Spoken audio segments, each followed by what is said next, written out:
की बात करेगा वो ही आपके दिल में रहेगा। पहिली मागणी हीच आहे की जनगणना ताबडतोब झाली पाहिजे। अंबडची सभा तुंबड झाली, पण आता जिल्ह्यामध्ये सभा घ्यावे लागतील। पोलिसांना माझं सांगणं आहे, हे गावागावातले जे आहेत गावबंदीचे लावलेले फलक हे ताबडतोब हटवले पाहिजे। हा जो झेंडा आहे पिवळा झेंडा, या झेंड्याला सलाम करून ताकदीनं तुम्ही आम्ही उभं राहू आणि महाराष्ट्रातलं चित्र बदलण्याची ताकद तुमच्या आणि आमच्यामध्ये निर्माण करू। भडकाऊ भाषण नका करू। अरे मी भडकाऊ भाषण केलं?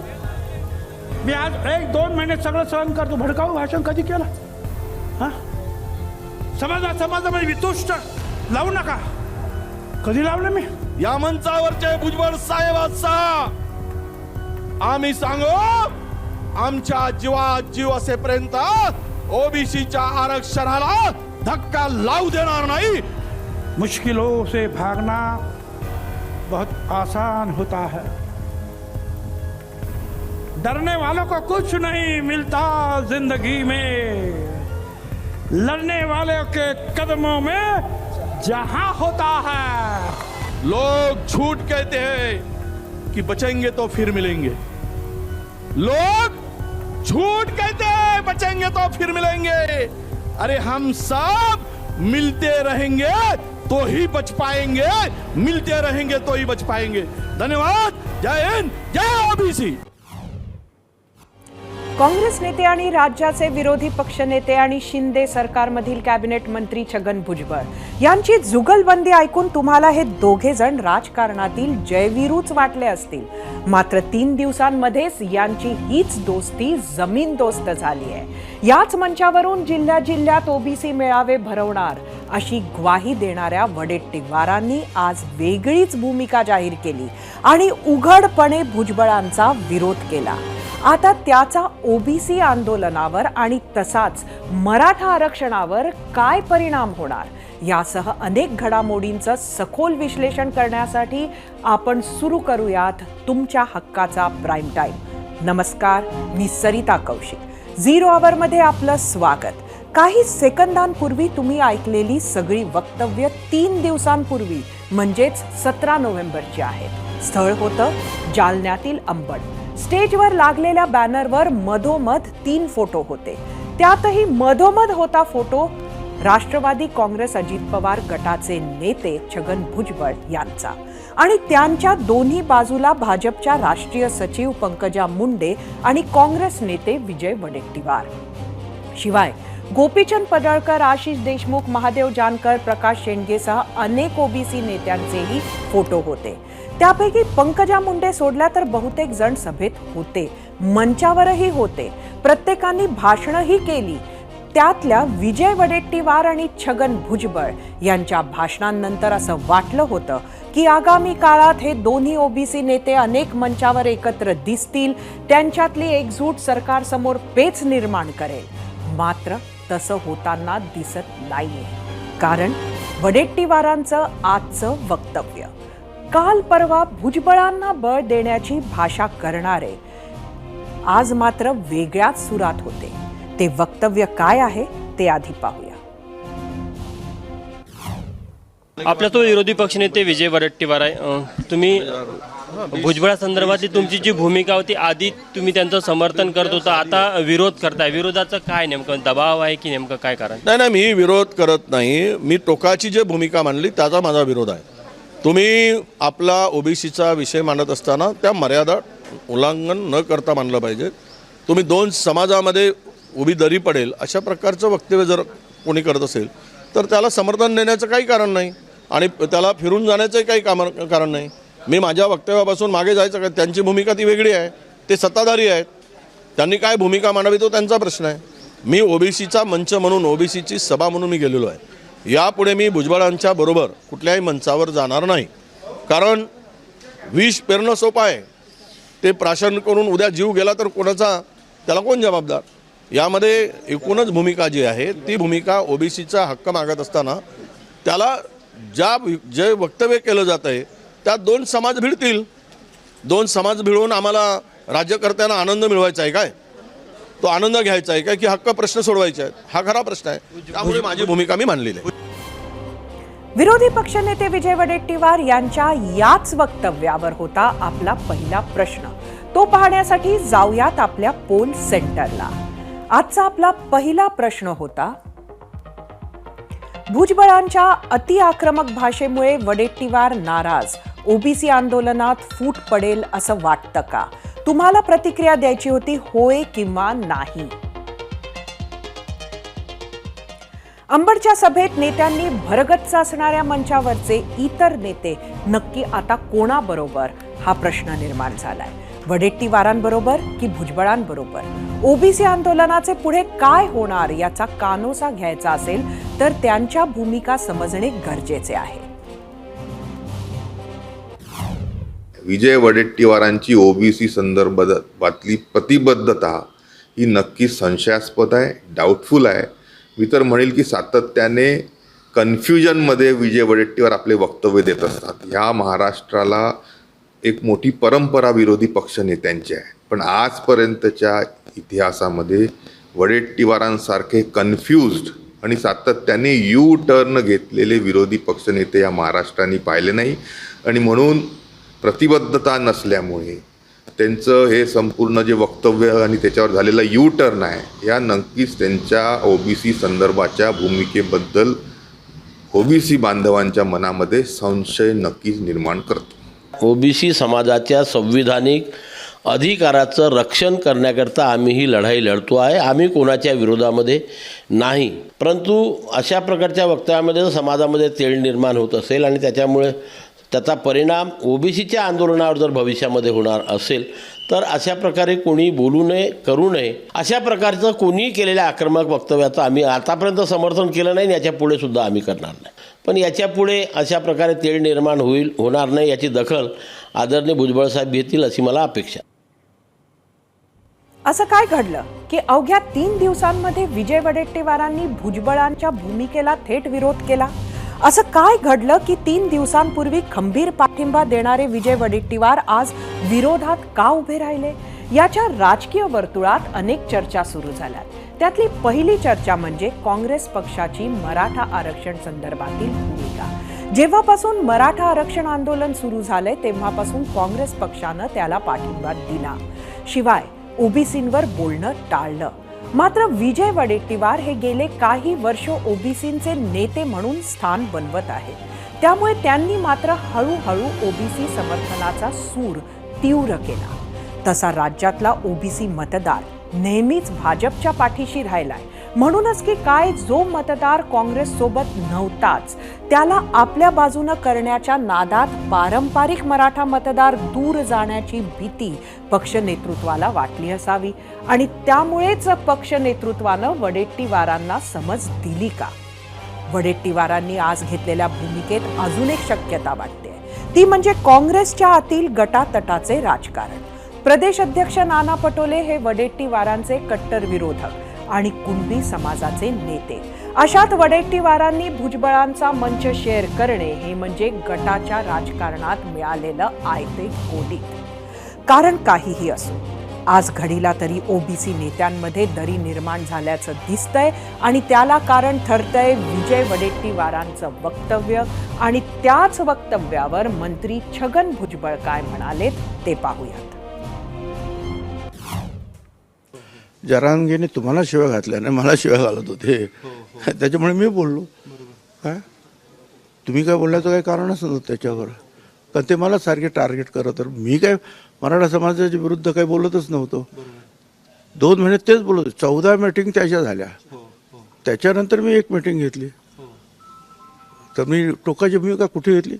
मला जर वैयक्तिकरित्या जर कोणी हे करत असेल, घाणेरडे मेसेज पाठवत असेल, दमदाटी करत असेल, मीटिंगमध्ये काय तुझा खुट्टा उपटीन अमुक तमुक काहीतरी बोलत असेल, तर मी काय त्याला उत्तर नको देऊ? तर उत्तर मी देणार. आरक्षणात वाटेकरी वाढणार असं म्हणत राज्यातले ओबीसी नेते आक्रमक झालेत. राज्यात मराठा विरुद्ध ओबीसी अशी स्थिती निर्माण होत असतानाच विजय वडेट्टीवारांनी भुजबळांच्या भूमिकेचा विरोध केला. फरक हा की सर्वात जास्त राजकीय नेतृत्व जरी मराठा असलं तरीही मनोज जरांगेच्या समोर ती सर्व मंडळी सध्या शांत बसली आहे. मात्र एक रॅली झाली आणि ओबीसीमध्ये ही दरी निर्माण झाली. त्यामुळे संख्येनं मोठा असणारा जरी ओबीसी समाज असला तरी त्यात संभ्रमही निर्माण होऊ शकतो. समाज नेत्यांच्या गटात वाटल्या जाऊही शकतो. त्यामुळे पुढच्या ओबीसी मेळाव्यात नक्की काय चित्र दिसते, त्यावरून नक्की काय राजकीय आणि सामाजिक पडसाद या संपूर्ण विरोधाचे उमटतील ते कळेल. तूर्तास मात्र वेळ झाली आहे आपल्या प्रश्नावरच्या प्रतिक्रिया पाहण्याची आणि त्यासाठी आपण जाऊया आपल्या मीडिया सेंटरला. आजचा आपला प्रश्न होता,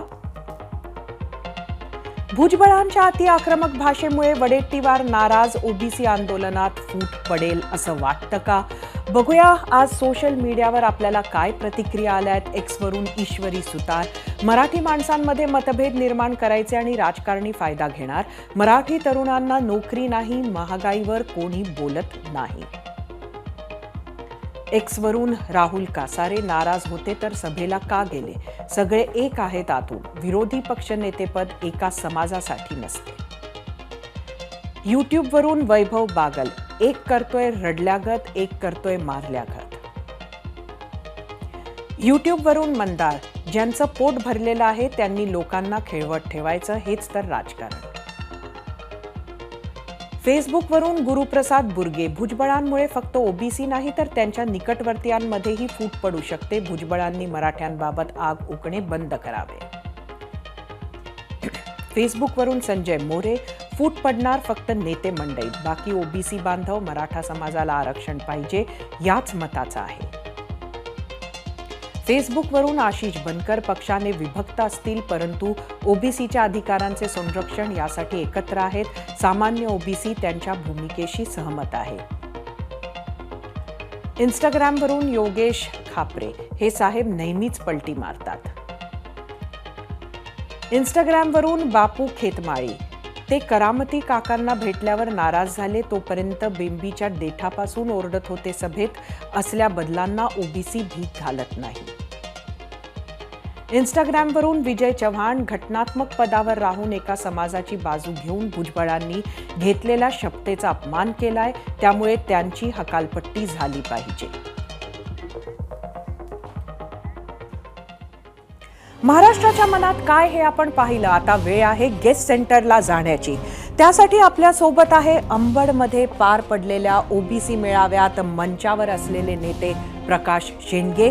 त्यांच्याकडून जाणून घेऊयात ओबीसी आरक्षण बचाव आंदोलनाचं आता काय होणार. प्रकाशजी, आपलं स्वागत आहे एबीपी माझाच्या 0 आवरमध्ये. खरं तर आज एकंदरीत विजय वडेट्टीवार यांच्या वक्तव्यानंतर ओबीसी आंदोलनामध्ये दरी पडली का हा प्रश्न मनात येतोय. काय सांगाल?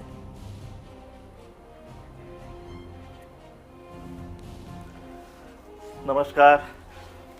वास्तविक पाहता अंबडची जी सभा झालेली आहे ती सभा या महाराष्ट्राच्या सामाजिक न्यायाच्या इतिहासातली एक सगळ्यात मोठी सभा झालेली आहे. आणि या सभेनंतर महाराष्ट्रातल्या ह्या ओबीसी आंदोलन जे आहे याच्याकडे पाहण्याचा दृष्टिकोन जो आहे तो सगळ्या महाराष्ट्राचा, देशाचा आणि सरकारचा बदललेला आहे.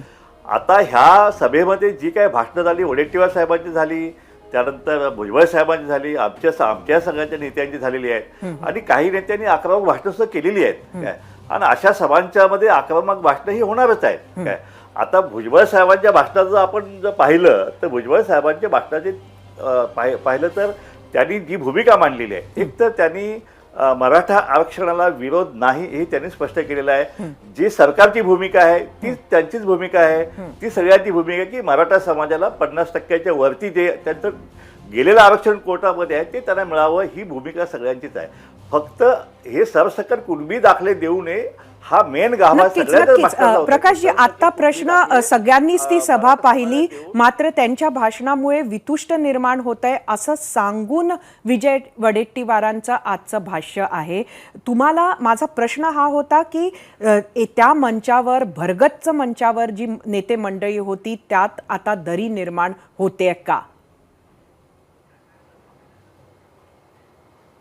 नाही तेच मी सांगतोय की भुजबळ साहेबांचं जे काय भाषण जे आहे त्यातले 2-3 महत्त्वाचे मुद्दे जे आहेत, एक तर आरक्षणाविषयी म्हणाले की ओबीसी आरक्षण धक्का लागता कामा नये, दुसरा विषय मराठ्यांना आरक्षण मिळालं पाहिजे ही भूमिका मांडली, आणि त्यातल्या त्यात ज्या भाषेवरती वडेट्टीवार साहेबांचं आक्षेप असाचं कारण जे आहे ते म्हणजे वैयक्तिकदृष्ट्या जे काही जरांगे पाटलांच्यावरती त्यांनी जे टीका केलेली आहे, कारण ह्याला पार्श्वभूमी आहे की भुजबळ साहेबांना सुद्धा अतिशय खालच्या लेवलची टीका सुद्धा या जरांगे पाटलांच्या अनेक सभांच्यावर झालेली आहे आणि ती त्यांनी सहन केलेली आहे. आणि शेवटी भुजबळ साहेब हा सुद्धा एक माणूस आहे आणि त्याचा सुद्धा आत्मसन्मान हा सगळ्यांनी ठेवला पाहिजे ना. आमच्यासारखे नेते सभेमध्ये कुठल्याही नेत्यावरती काही तोडसूक घेणार आणि त्या नेत्याने काहीच बोलायचं नाही हे बरोबर नाही, कारण तो मंत्री आहे म्हणून त्याने ग बसायचं का. पण मग हे सगळं खरं तर विजय वडेट्टीवार हे सुद्धा पब्लिक लाईफ मध्ये आहे, त्यांना सुद्धा हे नक्कीच तुम्ही जे म्हणता ते दिसत असेल. मग तुम्हाला असं वाटतं का की पक्षाचा कुठंतरी त्यांच्यावर दबाव आला, सत्ताधारी आणि विरोधक हा राजकीय दबाव आहे त्यामुळे त्यांना ही भूमिका घ्यावी लागली का?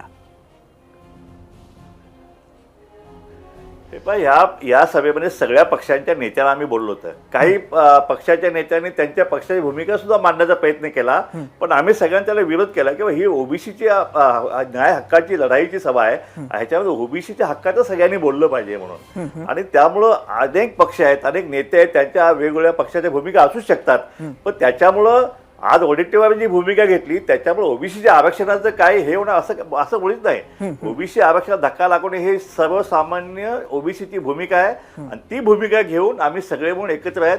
एखाद्या वाक्याविषयी मतभेद असू शकतील, पण आपण विजय वडेट्टीवारांना भेटणार आहात का? काही सुद्धा हे होणार नाही. आम्ही सगळे नेते त्यात एकच आहेत. मी आज प्रयत्न केला होता, पण आज विजय वडेट्टीवार साहेब आज चंद्रपूरला असल्यामुळं मी आज त्यांना भेटू शकलो नाही. ते उद्या येणार आहेत, मी त्यांना नक्कीच भेटेन आणि त्यांची भूमिका जी आहे ती आम्ही समजून, कारण आम्ही सगळे नेते मंडळी जे आहे ते एकत्रितपणे ह्या सगळ्या संकटाला जे आहे ते तोंड देणं अतिशय आवश्यक आहे. त्यांच्या वक्तव्यानंतर भुजबळ साहेबांशी आपला संपर्क झाला का? त्यांचं काय म्हणणं आहे? हो, मी भुजबळ साहेबांशी माझी चर्चा झाली. भुजबळ साहेबांनी मी सांगितलं की जे काय आता झालेलं आहे मी वडेट्टीवार साहेबांना बोलतो, कारण आपल्या नेत्यांच्या मध्ये जे आहे ना एक वाक्यता असणं अतिशय आवश्यक आहे.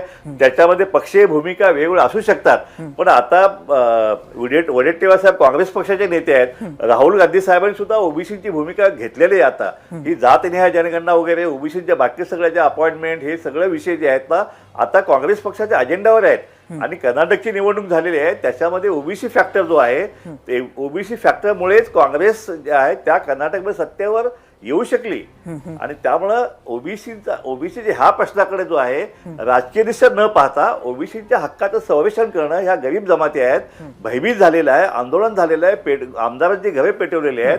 आणि म्हणून हा मेळावा आम्ही घेतला की सगळ्या पक्षांनी एकत्र येऊन एक संघपणे ह्या समाजाला आश्वासित करणे आम्ही सगळे पण तुमच्यासोबत आहेत, तुमच्या आरक्षणाला धक्का जो आहे तो आम्ही लागू देणार नाही हे सांगण्याची ही सभा होती. खरं तर कुठंतरी जो ओबीसी समाज आहे आजच्या या वक्तव्यामुळे त्याच्या मनात संभ्रम निर्माण झाला असेल का? नाही, कसं आहे नेत्यांच्या वेगवेगळ्या पक्षाच्या नेत्यांच्या मध्ये अनेक वेळा मतभेद होत असतात, पण त्याच्यामुळे आंदोलनाला कुठं झळ पोसेल असं मला काय वाटत नाही. आणि जनता हे एकसंघ आहे. जनतेचं म्हणणं एकच आहे की आमच्या ह्या गोरगरिबांच्या आरक्षणात धक्का लागू नये, मराठा समाजाच्या आरक्षणाला विरोध नाही. त्यांचं ईडब्ल्यूसी आरक्षण जे आता सध्या मिळते मराठा समाजाला आता आरक्षण आहे का? आता आहे, तर ते ईडब्ल्यूसी आरक्षण आहे 8.5% त्यांना मिळालेलं आहे.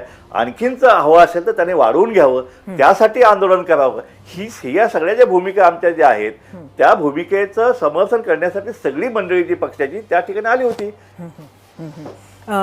एकंदरीत इतर जी नेते मंडळी त्या दिवशी तुमच्या मंचावर होते त्या सगळ्यांशी आजच्या पार्श्वभूमीवर काही बोलणं झालं का?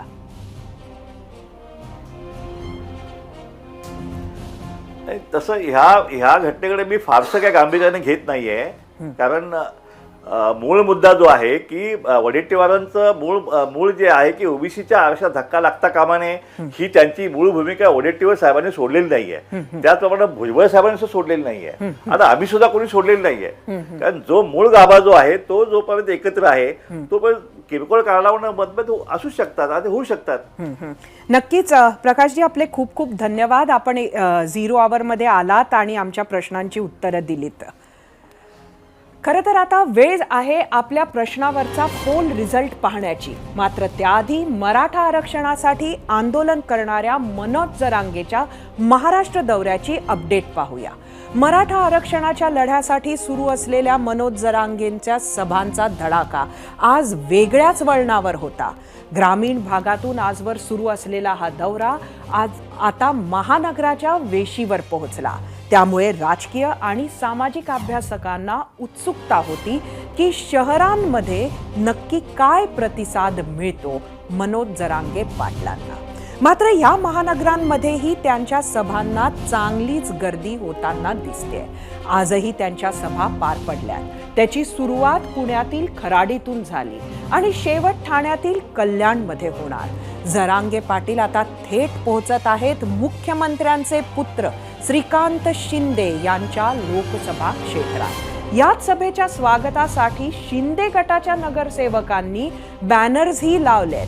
त्याच बॅनर्सवर खासदार श्रीकांत शिंदेंचाही फोटो दिसतोय.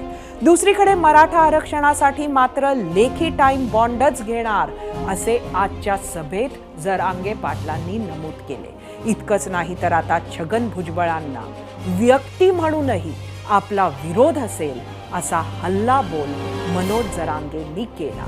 तर तिथेच देर आये पर दुरुस्त आहे असं म्हणत वडेट्टीवारांच्या भूमिकेचं जरांगे पाटलांनी स्वागत केलंय. मराठा आरक्षणासंदर्भातील प्रत्येक बातमी आपण तुमच्यापर्यंत पोहोचवत राहूच. मात्र तुर्तास पाहुयात आजचा आपला पहिला पोल. आजचा आपला पहिला प्रश्न होता, भुजबळांच्या अतिआक्रमक भाषेमुळे वडेट्टीवार नाराज, ओबीसी आंदोलनात फूट पडेल असं वाटतं का? यूट्यूबवर एकूण 8,000 मतं. 82% लोकांनी होय म्हटलंय, 18% नाही. इंस्टाग्रामवर एकूण 4,000 मतं. 77% होय म्हटलंय, 23% नाही. फेसबुकवर एकूण 1,000 मतं. 55% लोकांनी होय म्हटलंय, 45% नाही.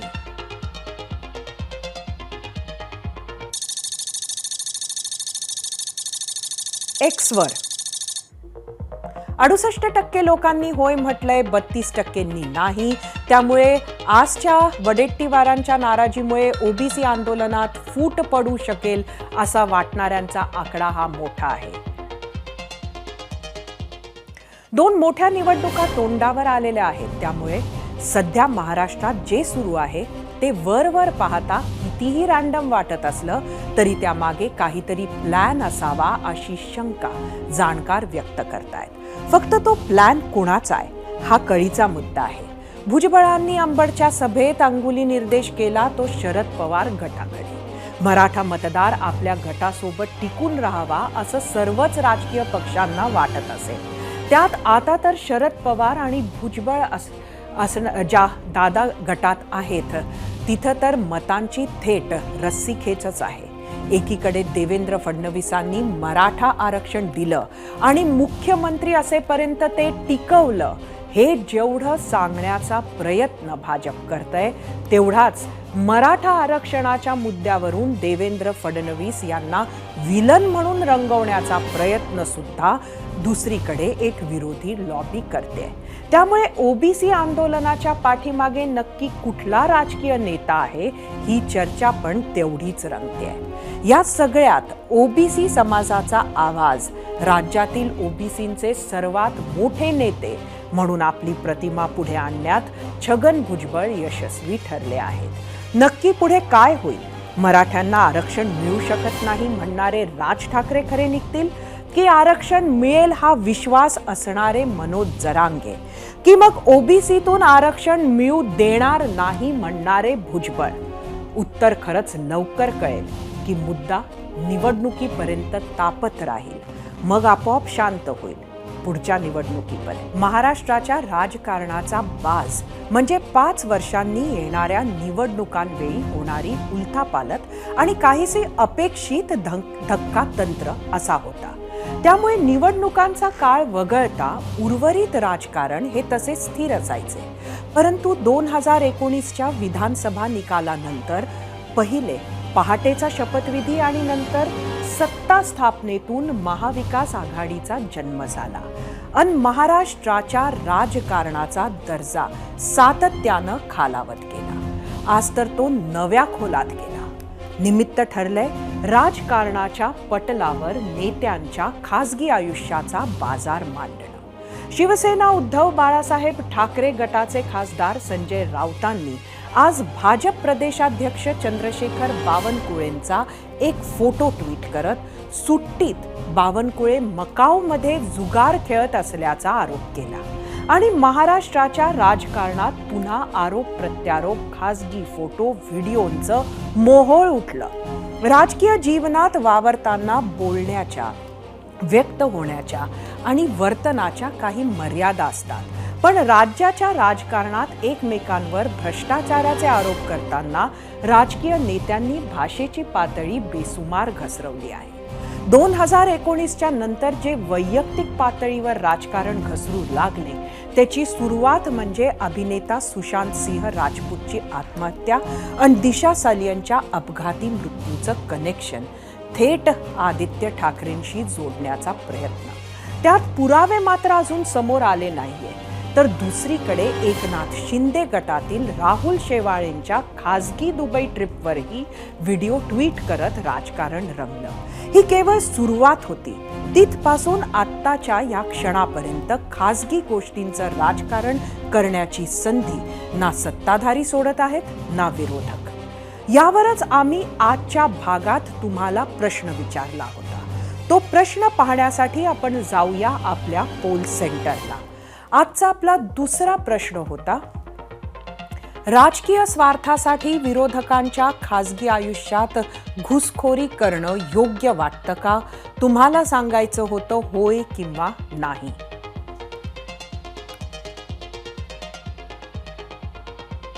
राजकारणात एकमेकांचे विरोधक असले तरी राजकीय नेतृत्वांमध्ये दुश्मनी नसायची. परस्परांमध्ये जिव्हाळा सुद्धा असायचा. राजकीय फडात हे नेते एकमेकांवर तुटून पडत असत, पण व्यक्तिगत जीवनात एकमेकांचा आदरही करत. मोबाईल सुरू झाले आणि राजकारणाची पातळीही घसरू लागली. एखाद्या नेत्यावर निशाणा साधताना किंवा एखादा फोटो व्हायरल करताना डिजिटली ट्रोल करणाऱ्यांची मदत घेतली जाऊ लागली किंवा मग कोणत्याही फेक साईटवरून तो व्हिडिओ, फोटो शेअर केले जायचे. पण गेल्या काही काळापासून प्रसिद्धीची चटक लागल्यामुळे आता प्रमुख पक्षांचे प्रमुख नेतेच थेट माध्यमांसमोर येऊन उघडपणे दुसऱ्यावर त्यांच्या खासगी आयुष्याला घेऊन आरोप करतात. तसंच प्रमुख पक्षांच्या अधिकृत ट्विटर हँडलवरूनही काही आक्षेपार्ह फोटो, व्हिडिओ शेअर केले जात आहेत. आज तर महाराष्ट्रात याचा कळस गाठला. पाहूयात.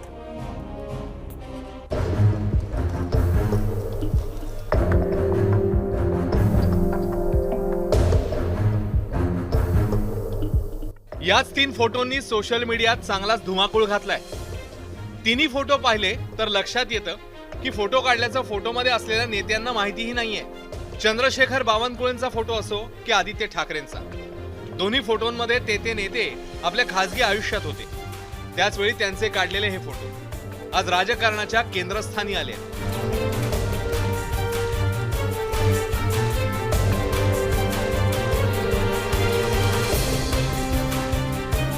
त्याची सुरुवात केली शिवसेना उद्धव बाळासाहेब ठाकरे गटाचे नेते संजय राऊत यांनी. त्यांनी भाजप प्रदेशाध्यक्ष चंद्रशेखर बावनकुळेंचा मकाऊच्या एका कसिनोतला फोटो शेअर केला आणि जुगारात 3.5 कोटी उडवल्याचा आरोपही केला.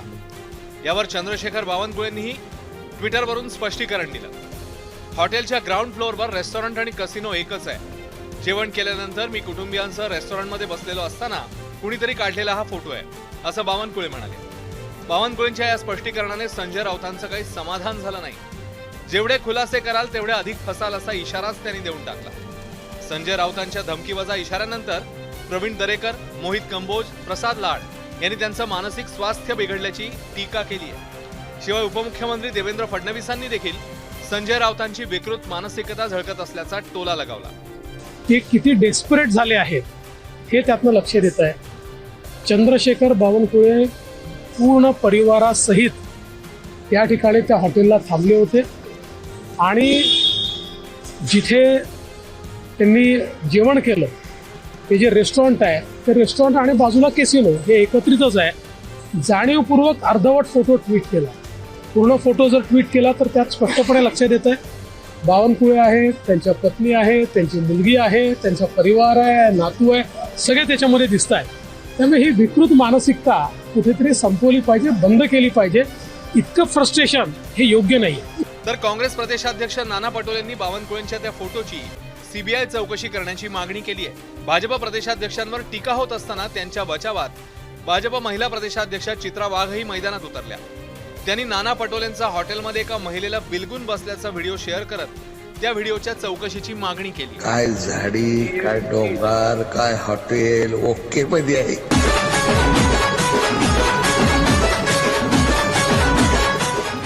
केवळ नाना पटोलेच नव्हे तर भाजपने आदित्य ठाकरेंचाही फोटो ट्विट केला.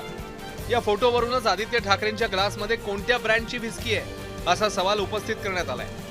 आदित्य ठाकरेंचा हा फोटो जगप्रसिद्ध फुटबॉलर डेव्हिड बेकहॅमसाठी मुंबईत आयोजित पार्टीमधला आहे, ज्यात आदित्य ठाकरेंच्या हातात एक ग्लास आहे. एकूणच आजच्या दिवसभरात डिजिटल प्लॅटफॉर्मवरून महाराष्ट्रातील राजकीय पटलावर मतिगुंग करणाऱ्या घटना घडल्या आहेत आणि येणाऱ्या काळात आरोप प्रत्यारोपांचं हे युद्ध नक्कीच दमछाक करणारं पण तितकंच उत्कंठावर्धक असणार यात शंका नाहीये.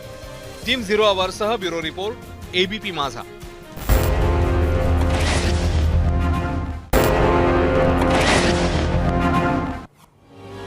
महाराष्ट्राच्या राजकारणात कोण कोणाबद्दल काय बोलेल याचा नेम राहिलेला नाही. सभ्यता आणि सुसंस्कृतपणा केवळ बोलण्यापुरताच राहिला असून कमरेखालचे वार आणि घसरणाऱ्या जिभांचे तर पेव फुटलेले आहे. जी शेरेबाजी सुसंस्कृतपणाचे लक्षण मानले जाणार नाही ती जाहीरपणे करण्याची शाब्दिक मर्दुमकी अनेक लहान मोठे राजकीय नेते गाजवतायत. एकीकडे महाराष्ट्राच्या सुसंस्कृत राजकारणाचे दाखले द्यायचे आणि दुसरीकडे त्यालाच हरताळ फासायचा. यावरच आम्ही विचारलेल्या प्रश्नावर तुम्ही काय प्रतिक्रिया दिल्या आहेत त्या प्रतिक्रिया पाहण्यासाठी आपण जाऊया आपल्या मीडिया सेंटरला. आजचा आपला दुसरा प्रश्न होता, राजकीय स्वार्थासाठी विरोधकांच्या खासगी आयुष्यात घुसखोरी करणं योग्य वाटतं का तुम्हाला? सांगायचं होतं होय किंवा नाही. मात्र पहिले आपण बघूया सोशल मीडियावरच्या प्रतिक्रिया.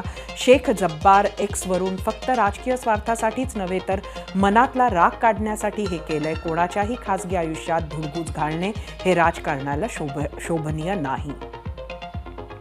यूट्यूबवरून ब्रह्मचैतन्यवाणी हे कलियुग आहे, सत्य राहिलं नाही.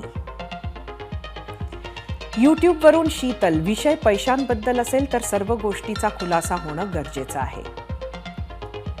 यूट्यूबवरून प्रकाश बेडेकर, राजकारणातला सभ्यपणा संपल्याचे हे उदाहरण आहे. फेसबुकवरून सचिन पाटील, महाराष्ट्रातील सुसंस्कृत राजकारणाचा कचरा भ्रष्ट राजकारण्यांनी केला. राजकारण्यांचे खासगी आयुष्य काढणे चुकीचं असले तरी काही वेळा त्यात सत्य असते.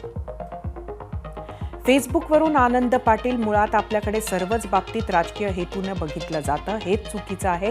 प्रत्येकाला वैयक्तिक आयुष्य जगण्याचा हक्क आहे. फेसबुकवरून भागवत शिंदे पाटील, हो योग्य आहे, कळू द्या जनतेला नेत्यांचा खरा चेहरा. फेसबुकवरून महेश वाळके, राज्याचं भलं करायचं सोडून नको त्या गोष्टीवर वेळ घालवतात.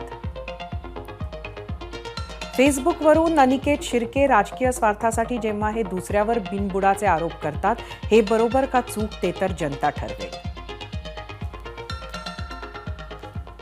आम्ही विचारलेल्या प्रश्नावर तुम्ही काय कौल दिला आहे तो कौल पाहण्यासाठी जाऊया आपल्या पोल सेंटरला. परत एकदा आजचा प्रश्न तुम्हाला सांगते, राजकीय स्वार्थासाठी विरोधकांच्या खासगी आयुष्यात घुसखोरी करणं योग्य वाटतं का? यूट्यूबवर एकूण 10,000 मतं. 24% लोकांनी होय म्हटलंय, मात्र 76% लोकांनी नाही म्हटलंय. इंस्टाग्रामवर एकूण 3,000 मतं.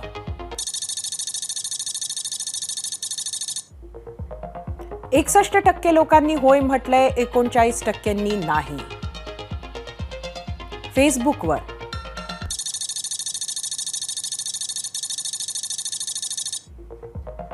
43% लोकांनी होय म्हटलंय, 57% नाही. एक्सवर बघूया.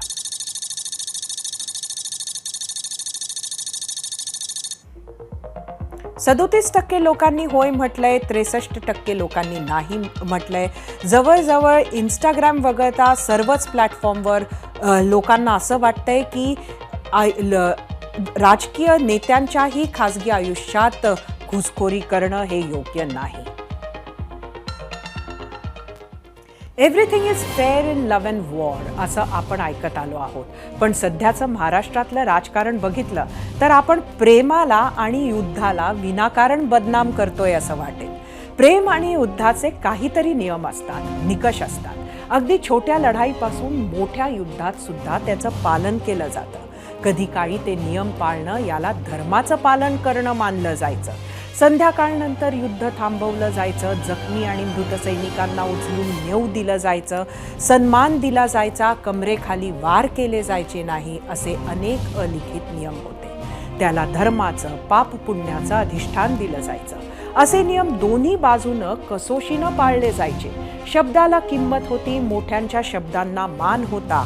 आपण अधर्मानं वागलो तर आपलं नाव खराब होईल, आपल्या पिढ्यांचं नाव खराब होईल, नरकात जागा मिळेल याची भीती होती. आत्ताच्या राजकारणाच्या युद्धात मात्र कुणीही नियमानं वागायच्या मनस्थितीत नाहीये. सर्वांनी सर्व नियम बासनात गुंडाळून शमीच्या झाडावर ठेवून दिले आहेत असं चित्र आहे. आताचं राजकारण हे हिट अँड रनच्या पातळीवर गेलं आहे.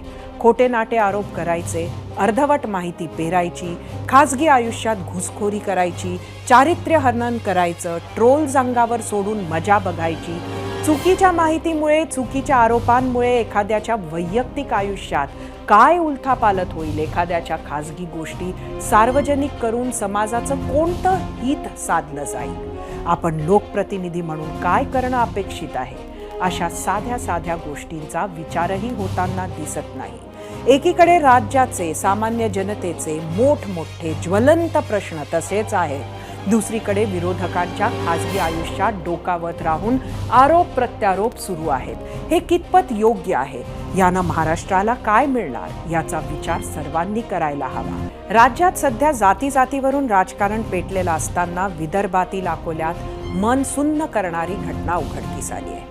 खेळण्या बागडण्याच्या वयात 14 वर्षीय चिमुरडी एका वासनांध गावगुंडाची शिकार झाली. अकोल्याच्या खदान भागात गणेश कुमरे नावाच्या गावगुंडानं अल्पवयीन मुलीवर लैंगिक अत्याचार केले. 15 नोव्हेंबर रोजी या विकृत गावगुंडानं या चिमुरडीला घराबाहेर ओढत नेले. जवळच्या स्मशानभूमीत नेऊन तिला विवस्त्र केलं आणि तिला सिगरेटचे चटकेही दिले. ही विकृती इथेच संपली नाही तर एका सलूनमध्ये नेऊन तिचे केस कापून टाकले. हा सर्व प्रकार या पीडितेनं संध्याकाळी घरी आलेल्या आई वडिलांना सांगितला. मात्र गुंडानं धमकावल्यामुळे हे कुटुंब तक्रार देण्यासाठी घाबरत होते. 2 दिवसांपासून हे प्रकरण दडपण्याचा प्रयत्न सुरू होता. मात्र 17 नोव्हेंबर रोजी खदान पोलीस स्टेशनमध्ये या प्रकरणाची तक्रार दाखल करण्यात आली. झाल्या घटनेची भीषणता लक्षात घेऊन पोलिसांनी तात्काळ गणेश कुमरेला अटक केली असून त्याला सध्या 4 दिवसांची पोलीस कोठडी ठोठावण्यात आली आहे. तर पीडितेची बाल सुधार गृहात रवानगी करण्यात आली आहे. दरम्यान राज्य महिला आयोगानेही झालेल्या घटनेचा अहवाल पोलिसांकडे मागितलाय. या घटनेत कडक कारवाई केली जाईल, कोणालाही सोडले जाणार नाही, अशी प्रतिक्रिया राज्याचे गृहमंत्री देवेंद्र फडणवीस यांनी दिली आहे. या संदर्भात चौकशीचे आदेश दिले असल्याचंही त्यांनी सांगितलं. बुलेटिनमध्ये वेळ झाली आता इथेच थांबण्याची. उद्या पुन्हा भेटूया 0 आवरमध्ये 7:56. कुठेही जाऊ नका, पाहत रहा एबीपी माझा. एबीपी माझा, उघडा डोळे बघा नीट.